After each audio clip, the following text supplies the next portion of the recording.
What's going on, guys? Welcome to Rob's house. Today we are doing our first mod on my Lamborghini Huracan. Yes, I still am not used to saying that, but we got the car prepped over here. Today we are going to be doing one of my favorite mods to do to any car that I buy, which is we are going to install a custom steering wheel. Over here we've got our wheel from CAMO Designs. I love this on the box, in carbon we trust. I love that. And inside here we have our forged carbon steering wheel. Oh yes, let me show this thing to you guys. Boom. Oh yeah. We're gonna install this in the Huracan today. Shout out to the guys at CAMO Designs. They have all these wheels in stock, which is crazy. Normally when you order a custom steering wheel like this, they're made to order. So they usually take on the order of a month, you know, like 4 to 6 weeks usually to get them in. You know, you give them what carbon material you want, what color you want, what grip material, what stitching color, etc., etc. These guys do a lot of stuff with import cars and exotics, and in particular Lambos. Here we have a forged carbon steering wheel, Alcantara grips. You can see the orange stitching, you can kind of see the stitching here, and the orange center stripe, so that'll go really nice with the orange accents in the interior of the car. And they had this in stock. Like I said, they had just about every one of the major colors that Lamborghini offers. They had versions of those wheels in stock, so yeah, in this case, I literally was able to choose. They had all 4 in stock. I could get traditional weave, any combination of traditional weave or forged carbon, and leather or Alcantara grips. So I could have got forged carbon with leather, I could have got traditional weave with Alcantara, traditional weave with leather, right? I opted for the forged carbon with Alcantara, but pretty cool that they had it in stock already.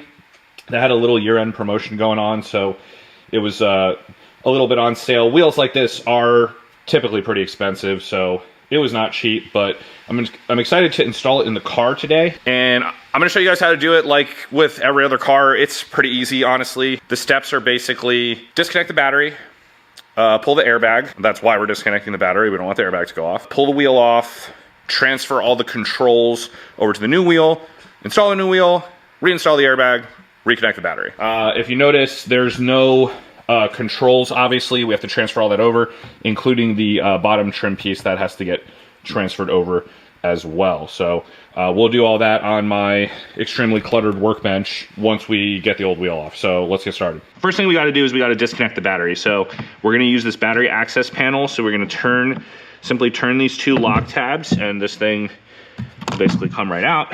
I don't know if you guys can see it, but you have your positive and negative terminals here.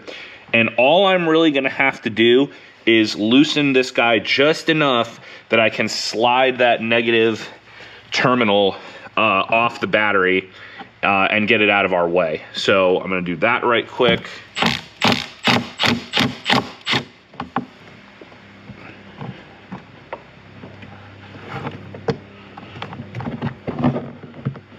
All right, so now guys, I did tuck it kind of off to the side here because I don't want it to accidentally make contact here when I go to start pulling everything off. I would like the airbag to not blow up in my face. Next thing we got to do is we have to pull the airbag. Now, this is going to be kind of hard for you guys to see. I'll take my camera off my head here so I can kind of show you.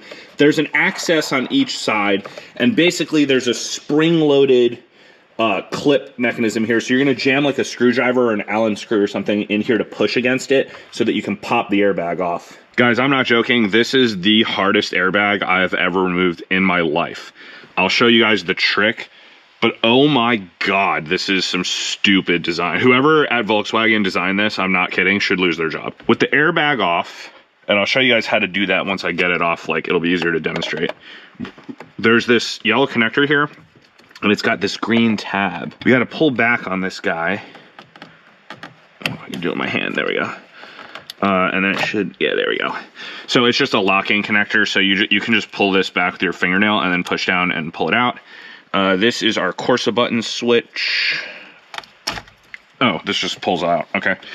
There's no locking tab on this. Yeah, this can only orient one way, so you can't screw it up when plugging it back in. Okay, so this airbag, basically the gist of it, you can kind of see in here, I hope, so my camera's angled well, that you have these metal like tabs, right? And then these hooks basically like these are spring loaded. So you can see here, if I push in, right, it's spring loaded. You can push down on it. So when you push this in, they basically slide in and grab onto those hooks, right? Now, this is an insanely stupid design because it's really, really difficult to get these off. Now, what you have to do is you turn the wheel sideways, and there's an access.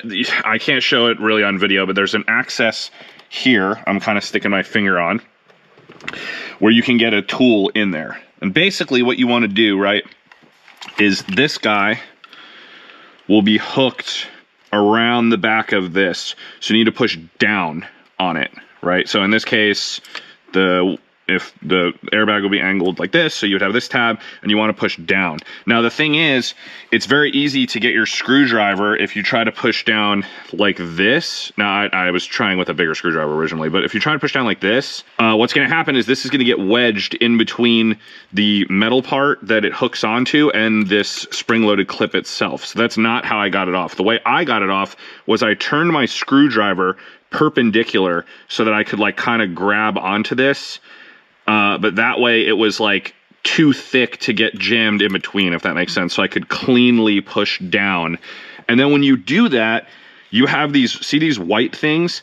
These things are like, they're kind of like trim panel clips. So they kind of suction into these recesses in here in the wheel. So you do have to, when you have this clear, it's not just gonna pop out like some other wheels will. You're gonna have to actually still pry the airbag back. So it's a huge pain in the ass, and it's very difficult. Honestly, it took me 2.5 hours to figure out how to do it, because I kept getting stuff jamming in between here and the metal thing and whatever. Pretty annoying. So the cool thing about this, however, is you don't actually have to remove any of the wiring here, so the horn wiring and or the two airbag connectors, because you can just unplug the main harness. So that's actually kind of cool. Props to Audi for that. What is happening? My connector is literally falling apart. Not props to Audi for the connector disintegrating. Let's actually do this freaking install now. Now, all right, we want to straighten the wheel as best we can now to try to, because we're not reinstalling the same wheel. When we pull this off, we want it to be straight when we put the new wheel on. Now, this weird looking 12-point thing, this is called a triple square. You go to Harbor Freight, you can find impact sockets. I already looked this up because I figured that this car would require some stupid tool that I don't have. So I already went and got those today. So this is a triple square. We're going to hook it up to the impact and pull it off. Now what those look like. Okay, so here's what these guys look like. And basically you could see they have this like, it's like an inverted 12-point socket, more or less. And this is what we're gonna need. We are going to need a 3/8 impact. We are going to need a 3/8 impact extension. Oh, I have my extension over there. I don't know what size this is. Also, I hope this is coming through okay on camera. I don't have very good lighting inside the car. All right, so it's an M12 triple square. And all we're gonna do now is use it to pull the wheel off. All right, so this is our wheel bolt. I'm gonna set this aside here. And now, okay, so there is a center line here. This is really nice on this wheel. That is lined up with the center line. So it's kind of hard to screw this up when you put it back on because there are grooves in here. So basically you're gonna have a center line on your wheel and a center line on the actual steering column. And you just wanna remember to line those up properly. Obviously it really helps if you just had the wheel straight to begin with. So that's why I straightened it out. We have the wheel off. Let's go transfer everything on the bench. All right, guys, time to start transferring stuff over. So looking at this, we have some Torx screws in here. So we're gonna have to remove those. What else do we have? Looks like we might have some clips going on here. So we need a T8 Torx bit for these little guys here. And pretty simple, we're just gonna remove these covers. All right, so you have 1, 2, 3, 4. And on the bottom and 3 on each side, all T8. So I'm going to unscrew all of those, remove these covers, and then I'll show you guys. There's a couple other screws underneath them that we're gonna have to remove. I'll show you. So we have these T20s here. These have to come out before our switches will come out. I believe this is the only other thing we have to do. The switch assembly is gonna come out as one big assembly, you'll see. Yeah, these switches should pull up. Now, this is the part, I was following Charisma's video, this is the part where we have to be a little careful. So we're gonna need some grip strength here. There's 2 clips here for this like trim piece basically is gonna separate from the rubber. In order to do that, we're gonna actually turn it and we're gonna use our fingers here. Well, I'm gonna make sure that this is still unclipped. We're gonna use our fingers and we're gonna pull up on both sides here to release it. So you have to be a little careful when doing this, they said, because you can break this. The other component of this is the bottom.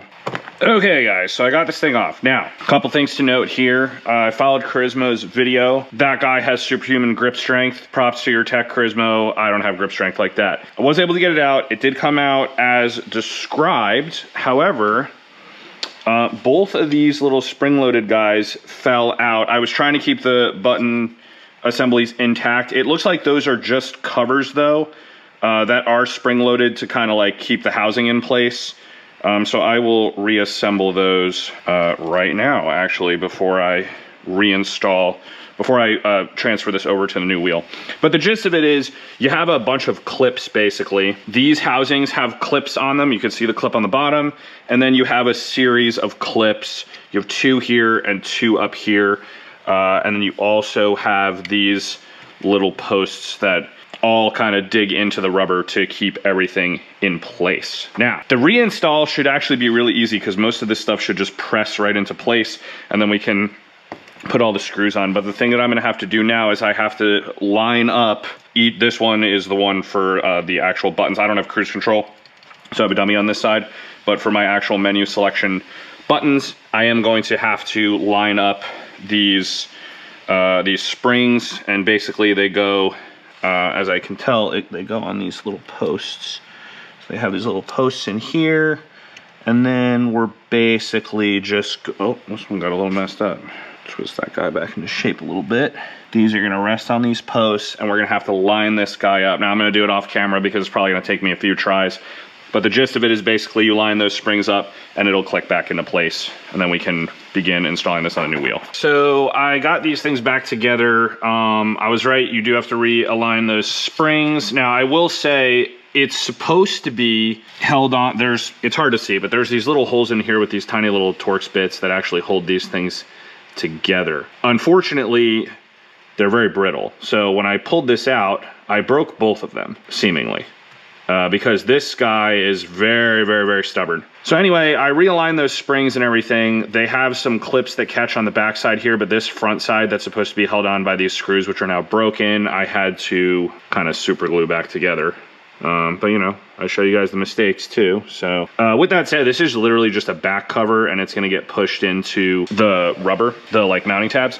Now, obviously this, you know, if I were to remove the carbon wheel again, these could break off. So, you know, worth noting that that could happen. So I mean, I don't really know what a good solution is because I don't really know another way to get these off. I was following their instructions, but I think I just flexed the whole thing a little too much, and these are really, really tiny little Torx screws that are holding on plastic, so it just sheared off basically. But you know, it's fine. Not gonna see any of this stuff anyway when it's in the new wheel. So a little bit of an oops, but it is kind of a delicate process to get this off. The main thing is you don't want to break any of these guys. If you break any of these, or if you crack the actual trim itself, you gotta buy a whole new one. And I'm sure that ain't cheap. Fortunately, we didn't break that, so that's good. Now, we're going to reverse the entire process here, basically. This should sort of drop right in. Now, we are gonna have to put the backing trim pieces on. We are gonna have to put our 2 T20 screws back on. Also, the way that I ended up getting this off was I used my trim removal tools, and I just kind of walked around and kind of, you know, dug in there a little bit at a time, walking all the way around the wheel until I got the piece off. Obviously, like I said, you don't want to flex it too much. It is plastic. If you break it, you're screwed. So you really want to make sure you don't do that. Now, dropping this back in, we're basically just gonna align all of those clips and push down more or less. And in theory, it should kind of go into place. Anyway, it's kind of hard for me to do this with the camera on my head because it's kind of in the way of me getting my face in there and make sure that everything's aligned. So let me just do that and I'll be right back. All right, guys. All right, we got it. Like I said, just make sure you line up those tabs. Obviously, you don't want to bend them, so make sure that they're all slotting in correctly when you do that. Once it's all snapped into place now, we're going to reinstall the backing trim pieces, and then we're going to be ready to put this wheel back in the car. Worth noting that the spline on the Charisma wheel does not have a center line, so another reason that it's good to have the steering wheel straight when you pull it off, because you will not be able to align it otherwise. You're going to be guessing. Okay, so we're going to start by putting our T20s in, and you'll kind of feel them start to thread into the trim piece. And again, you know, you just need them snug. You don't have to kill it. You don't want to crack any of the plastic.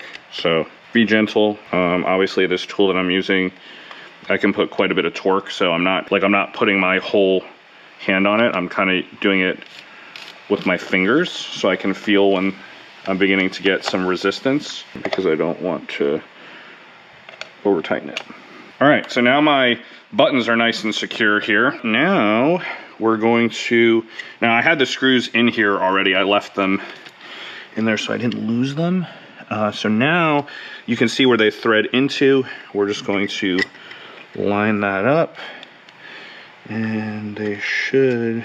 All right, guys, this is another situation where I need my headlamp. So I'm just gonna line all this stuff up and I'll be right back. Ready to reinstall in the car.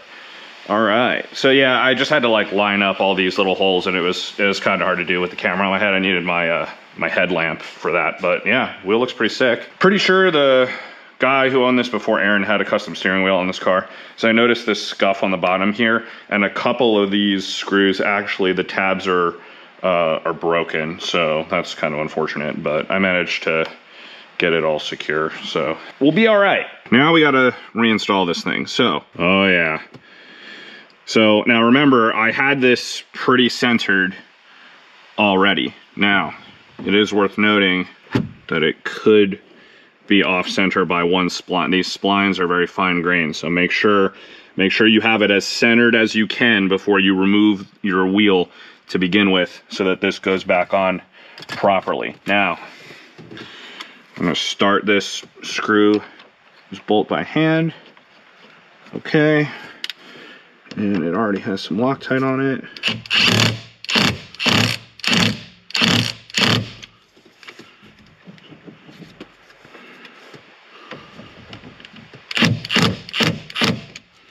All right. Seems secure. Now we're simply going to plug in our Corsa button. And that actually, so we're gonna plug the main harness in, but this guy actually can sit, there's like a slot for it to sit in. So you can kind of line that up, put that back in the slot. We'll plug our main harness in. This is a little tricky because this wire is not that long. All right, push it till it clicks.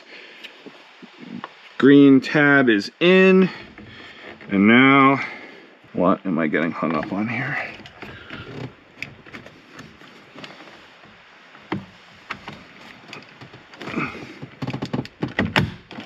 There we go.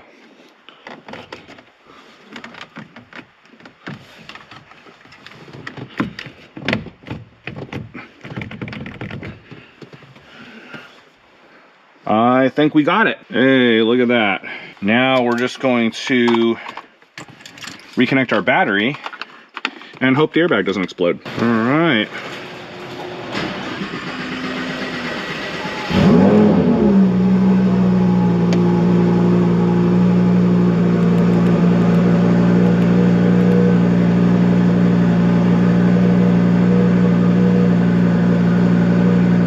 Looks good, guys. I think we are good. All my buttons seem to be working. All right, guys, it is the next day because it was dark out by the time I finished this last night.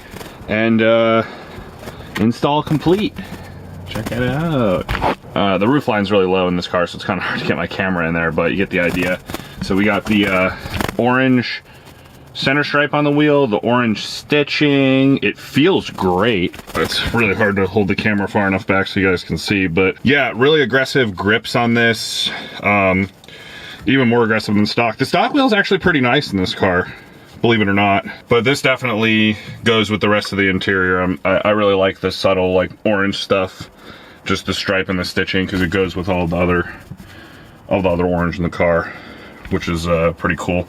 I tested it all last night. Obviously all the buttons work, and you know, I just want to make sure I put everything back, installed everything correctly, but we are good to go. Like I said earlier in the video, the install is tricky as far as mostly just getting the airbag off, and then you do have to be careful when you're removing that plastic trim because you don't want to break anything. It's definitely the hardest steering wheel I've done. I'm not going to sugarcoat it.